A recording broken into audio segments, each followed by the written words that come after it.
Halo teman-teman, tahu nggak sih kalau sebenarnya tuh ada kasus yang sangat geger banget, yaitu tentang Taman Nasional Tesonilo. Taman Nasional yang dianggap sebagai rumah atau tempat tinggal yang sangat istimewa dan bahkan mewah bagi seluruh satwa, fauna, bahkan ekosistem yang ada di sana. Tapi malah digunakan hanya untuk katanya ya, menciptakan peradaban yang dianggap tidak perlu dan malah serakah oleh manusia.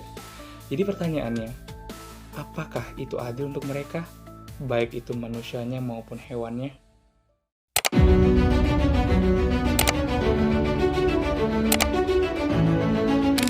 Pemirsa, Polda Riau menangkap seorang tokoh adat yang terlibat dalam perambahan ilegal di Taman Nasional Tesonilo. Saya berdiri di sini perwakilan dari gajah. Udah pada nonton kan scene tadi soal Taman Nasional Tesonilo tersebut? Sebelum itu kita kenalan dulu deh.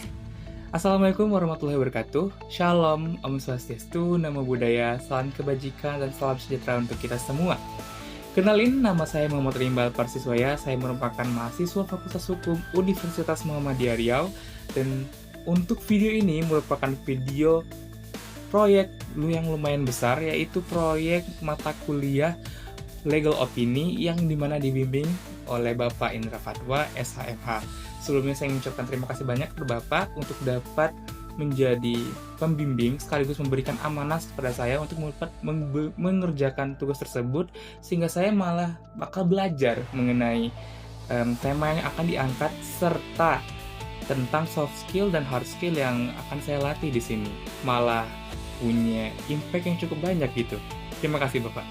Oke, sebelum kita bahas kasusnya, kita perlu tahu dulu namanya apa itu Taman Nasional Tesonilo. Karena ya kita mungkin ada yang belum tahu atau bagaimana, makanya kita jelasin dulu ya. Oke, Taman Nasional Tesonilo merupakan taman nasional yang terletak di daerah Provinsi Riau, terutama itu di daerah yang spesifiknya itu ada di Pelelawan. Yang dimana Taman Nasional ini merupakan bagian dari hutan lindung, yang dimana hutan lindung ini menyimpan berbagai keanekaragaman flora dan fauna. Kalau yang terkenal di faunanya di sana adalah harimau dan juga gajahnya. Bahkan gajahnya ada diberi nama juga tuh. Dan bahkan mungkin semua hewannya diberi nama. Yaitu gajahnya itu paling terkenal adalah anak gajah bernama Domang dan juga Tari.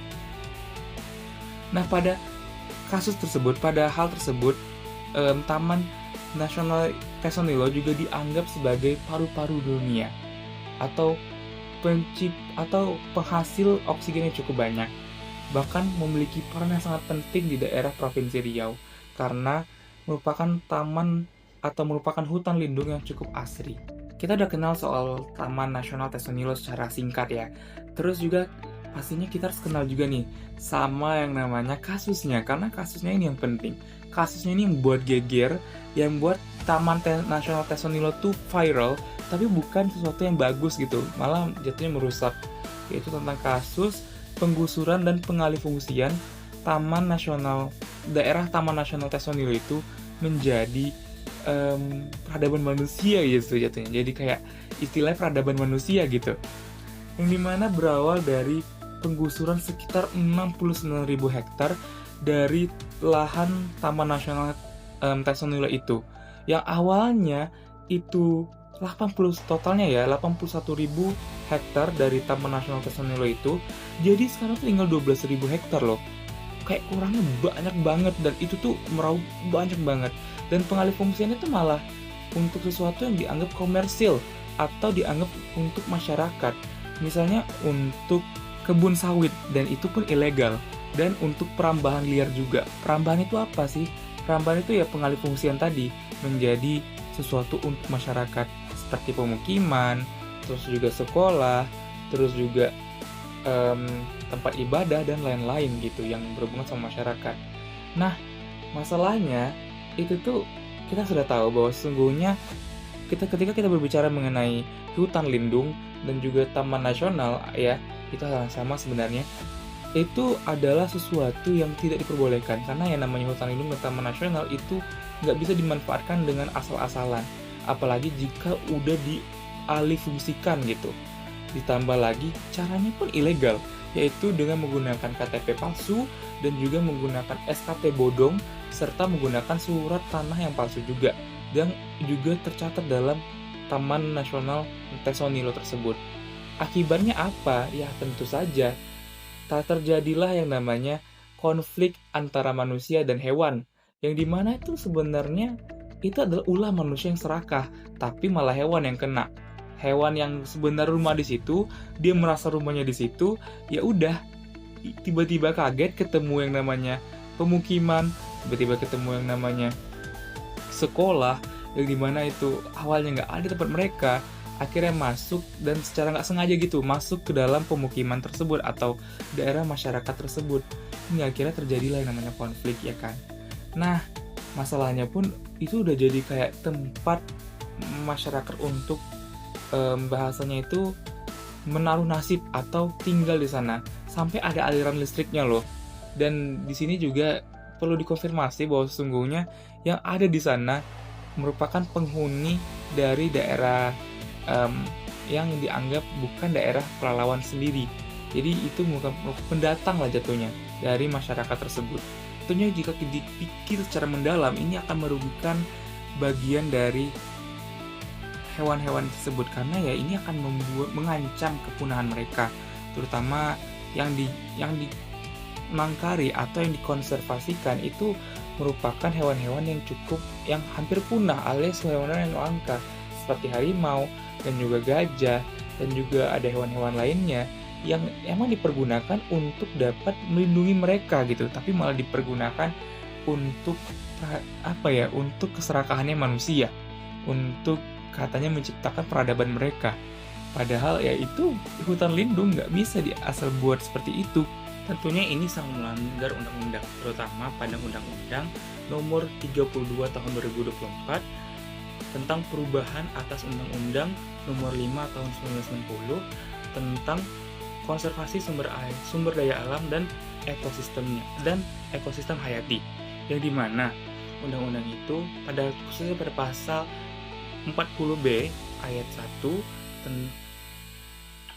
huruf D itu menjelaskan tentang bahwa seorang yang dengan sengaja melakukan suatu kegiatan perubahan bentang alam sesuai pada pasal 33, maka itu akan dikenakan pidana. Nah, maksudnya itu mengubah bentang alam tidak hanya mengenai struktural, tapi juga mengenai yang namanya fungsinya. Fungsi yang tiba-tiba yang awalnya untuk habitat hewan dan tumbuhan di sana malah diubahkan sesuai dengan hal tersebut, sesuai dengan undang-undang tersebut. Fungsinya itu adalah mengubah habitat hewan menjadi tempat peradabannya manusia, atau tempatnya manusia itu melaksanakan kegiatannya sehari-hari. Itu udah jomplang banget dan pastinya melanggar undang-undang ini. Terus juga pada undang-undang pada KUHP atau pada Kitab Undang-Undang Hukum Pidana juga mengatur mengenai khususnya pada pasal 55 tentang keikutsertaan. Itu juga melanggar undang-undang tersebut, karena di sini pelakunya tidak hanya 1, 2, bahkan banyak gitu.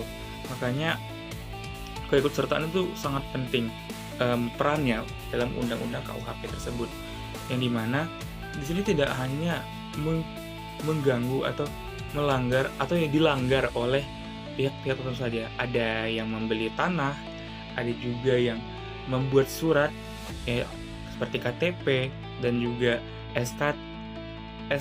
SKT atau surat keterangan terdaftar, dan juga yang terakhir itu surat tanah yang secara palsu. Terus juga ada juga yang bahasanya bagian pemerintah daerah sana yang memang membuat hal tersebut gitu loh. Jadi kalau dikatakan perlunya juga undang-undang atau KUHP, peran KUHP pada pasal 55 mengenai keikutsertaan, karena yang dibawa atau yang diikutsertakan sendiri cukup banyak, bahkan lebih dari 2. Lalu pertanyaannya ya, bagaimana sih solusi dari pemerintah harusnya, dan juga bagaimana juga solusi atau peran dari masyarakat gitu. Karena gini, ini adalah masalah nasional atau bisa dikatakan masalah internasional juga jika memang masalah ini merambat sampai ke aktivis-aktivis internasional, karena ini cukup parah gitu loh. Bagaimana nggak parah? Maksudnya tuh ketika suatu lahan yang digunakan sebagai habitat hewan, dan terutama ini hewan yang dilindungi dan juga tumbuhan yang dilindungi ya, malah dijadikan sebagai tempat untuk manusia tinggal gitu. Apalagi ketika kita berbicara mengenai ini nih hutan lindung, ini adalah taman nasional. Taman nasional itu berarti dilindungi oleh undang-undang dan nggak boleh dimain-mainkan untuk pengalih fungsian, karena itu rumahnya mereka. Coba deh kita pikir baik-baik, rumah, kita misalnya punya rumah nih, rumah kita tiba-tiba digusur, tiba-tiba dihancurkan, tiba-tiba diobrak-abrik sama orang tanpa adanya izin dari kita. Tentunya kita akan marah, sama seperti hewan ini, dan kita pun kaget pastinya. Hewan ini pun kaget sama seperti itu, makanya mereka akan masuk ke pemukiman dan lain-lain, dan itu akan menciptakan konflik dan kepunahan bagi hewan lain juga gitu. Terutama ya ini bukanlah hutan yang bisa ditebang sepuasnya, itu hutan lindung yang jatuhnya rumah bagi mereka. Lalu kalau untuk pemerintahnya ya, udah ada yang saya baca berita-beritanya bahwa saat ini lembaga negara itu berusaha, itu bagian Satgas dan juga Kejaksaan itu berusaha untuk memberikan pembenahan kembali atas Taman Nasional Tesonilo. Iya, dan pemerintah pun memberikan arahan berupa perelokasian atau merelokasikan tempat-tempat atau daerah-daerah pemukiman milik masyarakat ke daerah lain. Jadi 69.000 hektar dari tanah tersebut, dari lahan tersebut akan dipulihkan kembali. Karena memang ya itu adalah caranya untuk dapat menciptakan Taman Tesonilo yang lebih baik lagi dan juga mengamankan habitat hewan-hewan dan juga tumbuhan yang ada di sana. Terutama gajah ya guys, yang sangat terkenal itu. Dan ketika berbicara mengenai hal tersebut, ini merupakan cara yang cukup efektif sebenarnya, tapi cukup lama ya kalau dipikir-pikir. Dan ini akan menciptakan sebenarnya kontroversi. Pertama udah ada yang demo kan mengenai hal ini, dan ya dapat dilihat bahwa ini merupakan masalah yang nggak bisa selesai gitu aja.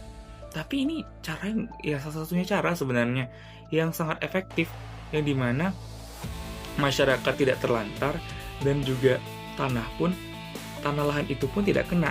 Paling dari saya sendiri sarannya adalah itu mohon sekali untuk dilakukan pengawasan oleh pemerintah ataupun pihak-pihak terkait, baik itu Satgas maupun Kejaksaan.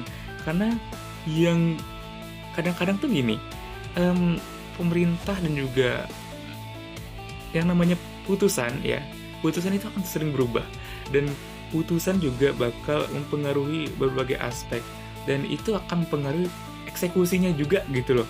Nah, jika misalnya putusan tersebut tiba-tiba hilang gitu, nah itu tuh jangan sampai putusan itu tiba-tiba berubah.